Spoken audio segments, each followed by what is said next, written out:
MO for Travel sent us these travel bottles for our review, and right off the bat, absolutely love the case that they come in, and I love the color. This is their Forest series, but there are different colors for you to choose from. Absolutely love that these are the silicone ones. I have had the plastic ones before, and it is so hard to squeeze those last drops out of there, so the silicone makes it nice and easy.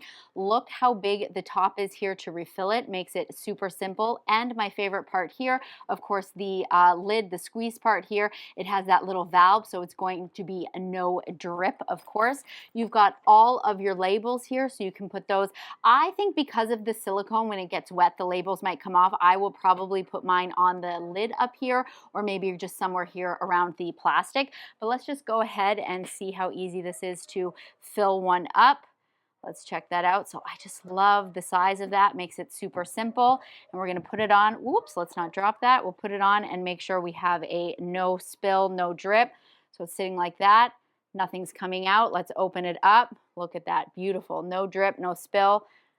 Oh, look how much that comes out. That is fantastic. Normally it's just like this tiny little drip. That is really, really great. And these, of course, are 3.4 fluid ounces. So this is perfect for TSA. So you can put this in your, your carry-on. Of course, you can put it in your luggage. Perfect size for any travel.